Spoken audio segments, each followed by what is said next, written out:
Film ini berfokus kepada Yan, seorang pemuda asal UK yang gemar sekali bermain game online Gran Turismo. Hari-harinya ia habiskan untuk memainkan game tersebut, bahkan dia rela bekerja siang dan malam di toko baju demi bisa mengumpulkan uang hingga dia berhasil membeli setir simulator yang baru. Sebenarnya sang ayah tidak menyukai hobi anaknya ini. Dia yang notabene adalah mantan atlet sepak bola pun selalu mengajak Yan untuk berolahraga di luar.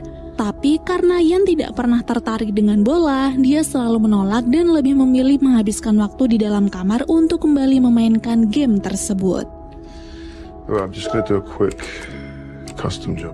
Setelah cukup lama bermain, Yan pun keluar kamar untuk makan malam bersama keluarganya. Dan selain untuk makan, orang tuanya kembali menyinggung karir Yan yang terbilang tidak jelas. Padahal Kobe adiknya sudah mantap untuk fokus pada dunia sepak bola. Di sini ibu bertanya nih, apakah Yan punya rencana untuk kembali kuliah atau tidak? Dan Yan menjawab tidak. Walaupun di kampusnya ada teknik otomotif, Yan tidak mau gara-gara di sana mahasiswanya tidak boleh mengemudikan mobil. Untuk kesekian kalinya, Yan pun menjelaskan bahwa ia ingin sekali melakukan apa yang ia cintai. Dan hal yang Yan cintai adalah menjadi pembalap profesional. Walaupun terdengar sangat sulit, tapi Yan akan memulai karirnya dari bawah, yaitu bekerja di pit stop untuk merawat mobil. It's what I love.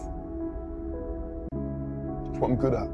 Sementara itu di Tokyo, Jepang, seorang eksekutif marketing Nissan bernama Denny mendatangi divisi motorsport Nissan untuk melakukan rapat. Di depan para petinggi Nissan, Denny membahas tentang game Gran Turismo buatan Yamauchi Kazunori, game balapan yang paling akurat yang membuat 80 juta penggunanya memiliki pengalaman mengemudi paling realistik. Nah, tujuan Denny datang ke sini adalah dia punya ide nih untuk menciptakan sebuah kontes untuk pemain Gran Turismo terbaik agar mereka bisa bertanding dalam balap profesional. Dengan kata lain, Denny ingin mengambil satu di antara mereka untuk mengikuti balapan yang sesungguhnya, Cok. Karena dengan itu, Nissan akan membangkitkan minat untuk 80 juta pemain lainnya dan hal tersebut akan sangat menguntungkan untuk Nissan. Ide ini memang sangat beresiko, walaupun jika ide ini nantinya berhasil dan akan membawa keuntungan untuk Nissan, tapi resiko yang ada juga sangat besar, karena jika pemain yang terpilih terluka, maka Nissan harus bertanggung jawab penuh. Dan untungnya ide ini diterima nih oleh para petinggi, tapi syaratnya Denny harus mencari kepala mekanik resmi untuk menjamin keamanannya. One of these players could compete. Di hari itu juga Denny langsung menghubungi beberapa mekanik berpengalaman untuk bekerja sama dengannya. Tapi dari semua orang yang dihubunginya, tinggal satu nama yang tersisa, yaitu Jack Shelter, mantan pembalap yang kini bekerja sebagai teknisi di tim Kappa Racing. Pada keesokan harinya, Denny menemui Jack di garasi Kappa dan langsung menjelaskan maksud kedatangannya agar Jack mau bergabung ke tim Nissan dan melatih gamer yang akan terpilih nantinya di GT Academy. Sialnya, si Jack ini malah mentertawakan Denny. Dia berkata kalau ide ini sangat gila karena Denny ingin merekrut anak kecil yang suka main game di kamar untuk mengemudikan mobil balap. Walaupun Denny sangat percaya kalau idenya akan berhasil, tapi Jack menolak dengan keras daripada harus menanggung tanggung jawab yang sangat besar. I think those days are in my rear view. Setelah menolak tawaran Denny, malamnya Jack dan timnya mengadakan makan malam. Selain untuk mengapresiasi apa yang sudah dilakukan oleh pembalap mereka yaitu Nicholas, tim Kappa juga melakukan evaluasi agar kedepannya menjadi lebih baik. Nah, di sini Jack memberikan komentarnya nih, di mana menurut Jack nih harusnya menambah kecepatan di belokan keempat. Tapi bukannya diterima dengan baik, Jack malah mendapatkan arogansi dari Nick dan timnya yang lain. Bahkan dia direndahkan karena dulu dirinya adalah pembalap yang gagal. Hingga akhirnya Jack memutuskan untuk berhenti dan menelpon Denny untuk bergabung. Hey, tell Nissan I'll do it.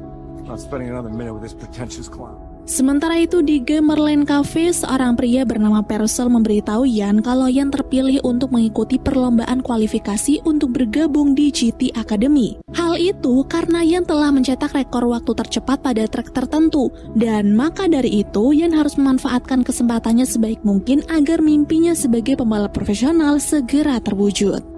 Di malam harinya, Yan langsung latihan. Dia melakukan eksperimen di mana Yan tidak mengikuti garis yang ada untuk menyalip pemain yang lain. Dan ternyata dia berhasil, Cok. Tapi saat Yan ingin mempelajarinya lebih dalam lagi, Kobe tiba-tiba mengajaknya untuk menghadiri pesta di dermaga.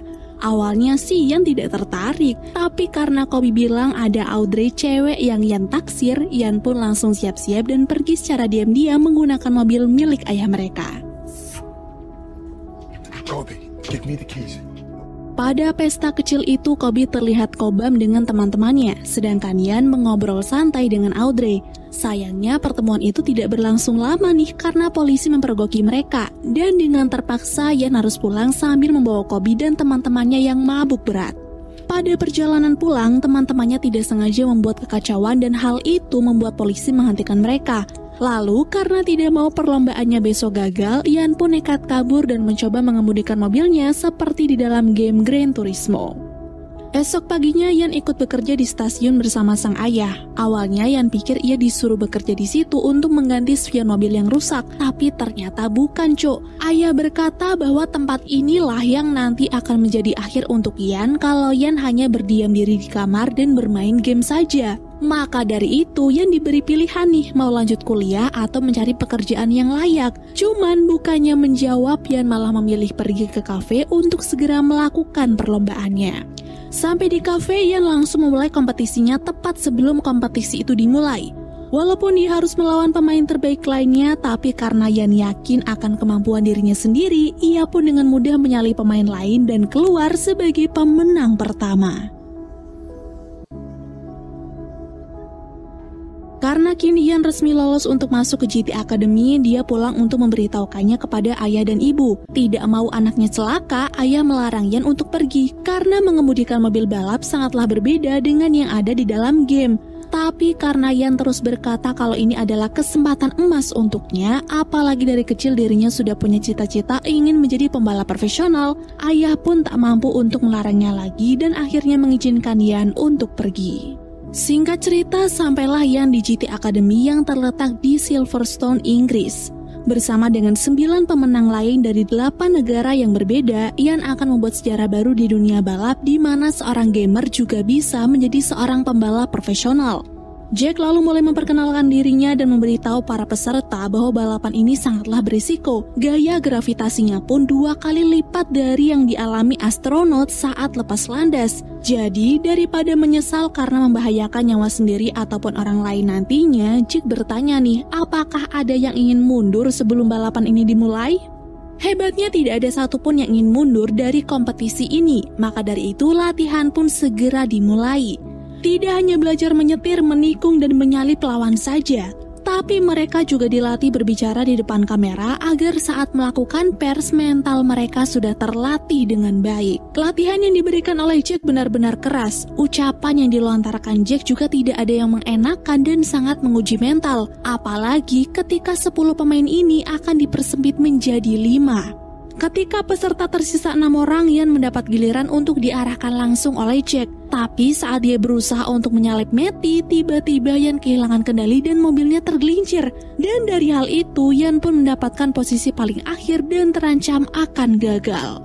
Dari kesalahan itu, Jack menyuruh Ian untuk mengerem lebih awal kalau dia ragu untuk menyalip. Di sini Ian mengaku nih kalau dia sudah menginjak rem, tapi entah kenapa remnya blong dan mobilnya langsung tergelincir. Awalnya Jack tidak percaya dengan apa yang dikatakan oleh Ian. Ia bahkan akan mengeluarkan Ian dari kompetisi ini jika Ian kebanyakan membuat alasan. Tapi saat mekanik Nissan membenarkan ucapan Ian bahwa rem mobil itu memang bermasalah, Jack pun kembali menemui Ian untuk mengajaknya berbicara. Jack di sini bertanya dari mana Ian tahu kalau rem mobil itu bermasalah, dan Ian menjawab bahwa setiap harinya sebelum bermain game dia selalu menyetel spare part mobilnya. Mungkin menurut Jack itu hanya simulator, tapi simulator Gran Turismo ini sangatlah akurat. Mendengar penjelasan Ian, Jack pun yakin, makanya ia memasukkan Ian ke peringkat 5 besar dan menyuruhnya bersiap karena besok adalah balapan penentuannya. Esok harinya balapan penentuan pun akhirnya dimulai, di mana pemenang dalam kompetisi ini akan mewakili Nissan untuk mengikuti balapan internasional. Dalam balapan ini peserta akan melakukan 10 lap dan Ian berhasil menduduki posisi ketiga tepat pada lap ke-7. Tapi karena hanya pemenang pertamalah yang akan mewakili Nissan, dia nekat menggunakan jalur yang tidak biasa untuk menyalip Matty di barisan paling depan hingga akhirnya inilah yang terjadi. Karena jarak yang sangat tipis, Jack dan yang lain langsung menonton tayangan ulangnya. Dan ternyata Yan-lah pemenangnya. Di sini Danny meminta untuk menunda pengumuman itu lalu mengajak Jack untuk bicara empat mata. Ternyata Danny tidak setuju kalau Yan yang menang. Masalahnya karena Yan kaku di depan kamera dan tidak cocok untuk marketing Nissan. Lagi pula Matty hanya kalah sepersekian detik. Tapi karena pemenang tetaplah pemenang, Jack pun tetap memilih Yan sebagai orang yang terpilih untuk mewakili Nissan di balapan internasional. Setelah memberi kabar keluarganya bahwa Yan keluar sebagai pemenang, dia, Danny, dan Jack meluncur ke Austria menggunakan private jet. Di sana Jack bilang bahwa Nissan setuju untuk mendanai dan mengkontrak Yan sebagai pembalap Nissan kalau Yan mampu mendapatkan lisensi FIA atau lisensi balapnya. Dari 7 balapan yang akan dilakukan, setidaknya Yan harus finish di urutan keempat pada salah satu balapan. Dan perlu diingat nih, balapan ini bukan balapan game, tapi balapan yang sesungguhnya dan Yan harus berlatih lebih keras lagi jika ingin mendapatkan lisensi tersebut. Setelah mengatakan itu, Jack pamit untuk tidur, dan kini gantian Danny mengajak Yan mengobrol. Danny bilang bahwa dulu Jack adalah pembalap yang hebat, pembalap Amerika terbaik pada masanya. Tapi tiba-tiba Jack memutuskan untuk berhenti dan tidak ada seorang pun yang tahu alasan apa yang telah membuat Jack mengambil pilihan itu. Singkat cerita, balapan profesional pertama Yan pun akhirnya tiba dan bertempat di Red Bull Ring, Austria. Untuk menghilangkan kegugupannya, Yan memilih untuk mendengarkan musik klasik, sampai kemudian Jack datang untuk memberikan semangat kepadanya.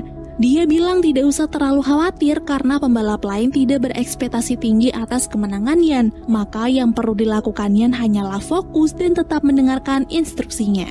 Saat balapan berlangsung, Jack memberitahu Yan untuk berhati-hati dengan 2 pembalap yang lain, di mana ada Nicholas dari tim Kappa dan juga Shulin yang gemar sekali melakukan cara kotor saat pertandingan berlangsung. Balapan profesional ini ternyata membuat Yan sangat panik, apalagi saat mobil merah Ferrari tiba-tiba berasap. Tapi karena mobil meledak dalam lintasan adalah hal yang lumrah, Jack menyuruh Yan untuk tetap fokus pada balapannya. Pada lap 20, Yan berhenti untuk mengisi bensin, dan seperti yang dikatakan oleh Jack, kru pitnya tidak ada yang respect. Mereka terus mengejek Yan karena Yan adalah seorang gamer dan belum mendapatkan lisensinya. Namun tidak mau berkecil hati, Yan kembali gaspol hingga berhasil menyusul ke posisi 5. Tapi saat dia berhasil menyalip Nicholas di posisi 4 dan berusaha bertahan hingga lap terakhir, Nicholas tiba-tiba melakukan kecurangan kepadanya dan membuat Yan kalah pada balapan pertamanya. Walaupun gagal, tapi Jack bangga karena Yan melakukan balapan pertamanya itu dengan sangat apik. Dan kini tersisa 6 balapan dan salah satunya Yan harus berhasil mendapatkan posisi 4 jika ingin memiliki lisensi. Seiring waktu berjalan, balapan demi balapan pun sudah Yan lalui. Di Jerman Yan mendapatkan urutan ke-23, di Italia Yan maju ke posisi 17, di Turki urutan ke-8, sampai akhirnya di Spanyol Yan gagal finish karena mengalami kecelakaan. Kini kesempatan Yan pun tinggal satu, yaitu balapan profesionalnya yang ada di Dubai. Pada balapan kualifikasi terakhirnya itu, Nicholas mengapit mobil Yan. Untunglah mobil masih berfungsi dengan baik, maka dari itu dia langsung gaspol hingga berhasil menduduki posisi keempat.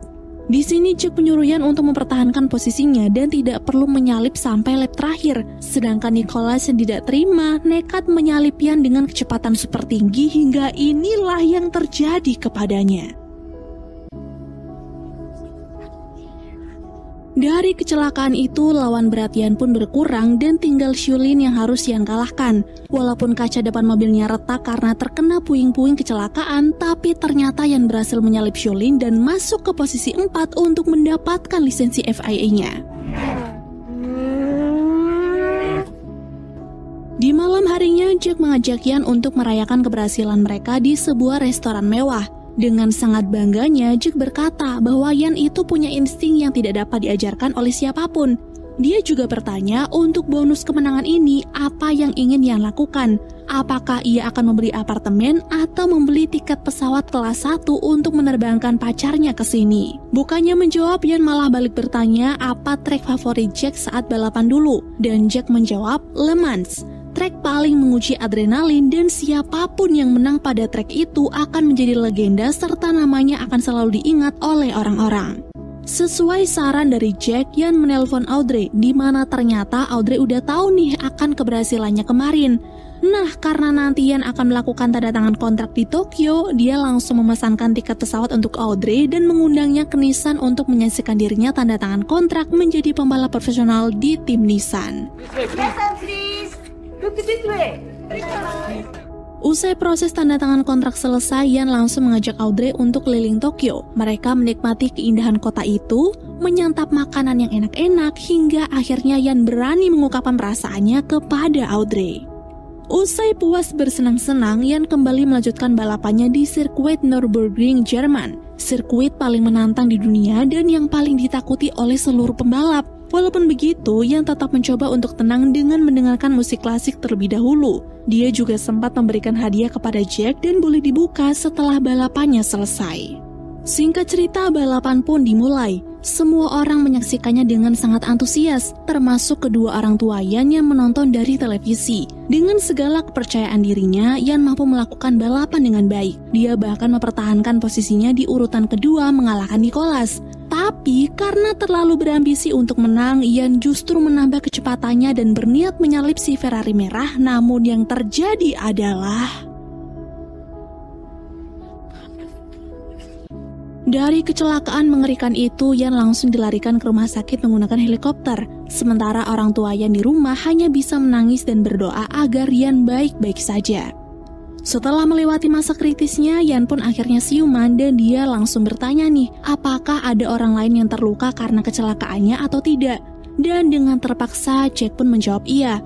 Bahkan korban meninggal dunia karena kejadiannya sangatlah fatal.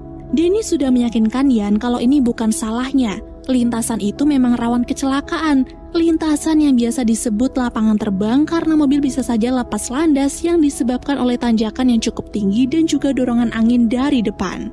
Namun karena merasa sangat bersalah, Yan pun langsung menangis. Dia tidak sanggup menahan emosinya dan mengusir mereka berdua agar dirinya bisa menenangkan diri. Sementara itu, Denny melakukan konferensi pers untuk mengucapkan belasungkawa kepada keluarga korban dan berharap kejadian seperti ini tidak akan terulang kembali. Beberapa waktu kemudian, setelah keadaan Yan lumayan pulih, Yan yang awalnya hanya ingin bicara dengan Audrey mulai memberanikan diri untuk menjawab telepon dari sang ibu. Pada perbincangan itu, ibu juga berusaha meyakinkan Yan kalau kecelakaan ini bukan salahnya, tapi karena sudah membuat satu orang meninggal dunia, Yan enggan untuk kembali balapan dan merasa takut untuk menunjukkan diri di depan orang-orang. Di tempat yang berbeda, Jack akhirnya membuka kado pemberian Yan yang ternyata isinya adalah Walkman terbaru karena sebelumnya Jack menggunakan pemutar musik jadul. Setelah itu, Jack kembali menemui Yan dan mengajaknya ke suatu tempat. Ternyata Jack mengajak Yan ke lokasi kecelakaan kemarin, bukan untuk membuat Yan semakin merasa bersalah, tapi dia hanya ingin sedikit bercerita mengenai masa lalunya, Cok. Jadi dulu Jack juga pernah mengalami kecelakaan fatal, di mana saat Jack melakukan balapan di Le Mans 24 jam, mobilnya kehilangan kendali, lalu terguling sebanyak 3 kali hingga akhirnya meledak. Dari kecelakaan itu Jack memang selamat, tapi satu pembalap lain tewas dan Jack yang merasa bersalah memilih untuk berhenti menjadi pembalap. Namun sejak saat itu Jack menyesal karena dia sudah menghilangkan kesempatannya sendiri untuk menjadi pembalap terhebat. Dan karena Jack tidak mau Yan mengalami hal yang sama, dia meminta Yan untuk bangkit dan menyelesaikan balapannya kemarin menggunakan mobilnya sendiri. Keesokan harinya, Denny memberikan kabar gembira dan kabar buruk untuk Yan. Kabar gembiranya adalah Yan terbebas dari segala kesalahannya. Tapi kabar buruknya, Nicholas dan tim Kappa keluar-keluar di Twitter nih agar lisensi Yan dicabut. Mereka bahkan melakukan kampanye untuk melawan pengemudi simulator. Karena masalah ini cukup serius dan takut Nissan akan menutup program GT Academy, Denny mengajak yang lain untuk melakukan pembuktian. Gimana caranya? Caranya adalah dengan naik ke podium, meraih posisi 3 teratas di Le Mans 24 jam dengan tim pembalap simulator. Mendengar ide dari Denny, Jack cukup ragu nih, apalagi Le Mans adalah tempat balapan paling melelahkan dan menantang. Tapi karena Yan yakin akan kemampuan dirinya, dia pun setuju dengan ide tersebut dan mengajak Jack untuk setuju juga, lalu berusaha agar mereka menjadi legenda pada balapan tersebut. Pada balapan 24 jam ini, Jack mengajak Matty dan juga Antonio untuk menjadi timnya Yan. Mereka juga akan mengemudikan mobil balap baru yang jauh lebih gesit dan jauh lebih ringan dari mobil yang sebelumnya. Singkat cerita, balapan Le Mans akhirnya tiba. Ketika Yan sedang bersiap, tiba-tiba sang ayah datang. Bukan hanya untuk memberikan semangat, tapi ayah juga meminta maaf karena dari dulu dia tidak pernah mendukung apa yang diinginkan oleh anaknya. Semua itu bukan tanpa alasan, Cuk. Ayah hanya khawatir Yan kenapa-napa jika melakukan balapan. Tapi kini semua kekhawatirannya itu sudah berubah menjadi rasa bangga karena Yan tidak menyerah untuk menggapai cita-citanya. So goddamn proud of you. Balapan ini akan dimulai pukul 3 sore dan akan berakhir di jam yang sama pada esok harinya. Tim juga akan bergantian setiap 3 jam sekali. Dan lagi-lagi Jack meyakinkan mereka untuk percaya bahwa tim Nissan pasti bisa menyelesaikan balapan ini dengan sebaik mungkin. Di sisi yang berbeda, terlihat Audrey dan teman-temannya hadir untuk memberikan dukungan. Begitu pula dengan kedua orang tua dan juga Colby yang selalu mengucapkan doa agar Yan selalu baik-baik saja. Di awal balapan semua masih baik-baik saja. Bahkan saat dua pembalap lain tergelincir, Yan masih bisa fokus dengan jalurnya sendiri. Namun ketika Shulin yang terlalu berambisi untuk menang mencoba untuk menyalip Ferrari di depannya, terjadilah kecelakaan yang membuat Yan kehilangan konsentrasinya. Dalam sekejap Yan pun ketinggalan jauh. Dari awalnya di posisi 5 langsung turun ke posisi 13. Arahan dari Jack juga sama sekali tidak didengar oleh Yan dan hal itu membuat Jack sangat frustasi. Tapi beberapa saat kemudian terdengarlah musik klasik di radio komunikasi milik Yan yang ternyata Jack sengaja memutar musik itu untuk menyadarkan Yan dan membuatnya tenang hingga kembali mendapatkan konsentrasinya. Beruntungnya cara itu berhasil membuat Yan bangkit. Dia kembali gaspol, menyusul ketertinggalannya hingga tiba giliran untuk bergantian, tim Nissan berhasil masuk ke posisi 9. 19 jam pun berlalu dan tim Nissan berhasil masuk ke posisi kelima. Tapi karena pada saat itu Antonia mengalami kram dan mur pada roda sempat tidak sengaja menggelinding, posisi langsung turun ke urutan 9. Untunglah kali ini Yan yang membawanya. Dengan penuh kepercayaan diri dan juga teringat akan eksperimennya di game Gran Turismo, Yan mampu menyusul ketertinggalan itu hingga kembali mendapatkan posisinya walaupun sangat beresiko. Tiba di lap terakhir, Jack menyuruh Yan untuk menunjukkan skillnya di tikungan terakhir. Karena ingat, untuk bisa naik ke podium, tim Nissan minimal harus ada di posisi 3. Dan kembali menggunakan cara andalannya, Yan berusaha menyalip Nicholas di posisi ketiga hingga akhirnya... Melihat kemenangan Yan, semua orang pun bersorak. Akhirnya ketidakkemungkinan yang orang-orang katakan bisa Yan patahkan dengan mudah. Seorang pengemudi simulator yang menjadi pemenang pada balapan sesungguhnya. Setelah berusaha mati-matian selama ini, Yan pun berhasil naik ke podium dan merayakan kemenangannya bersama teman-teman. Di akhir film, kita diperlihatkan nih Yan yang asli. Dari pertama kali masuk ke GT Academy, hingga kini dia sudah melakukan lebih dari 200 kompetisi serta berperan sebagai stuntman pada film ini. Dan film pun berakhir.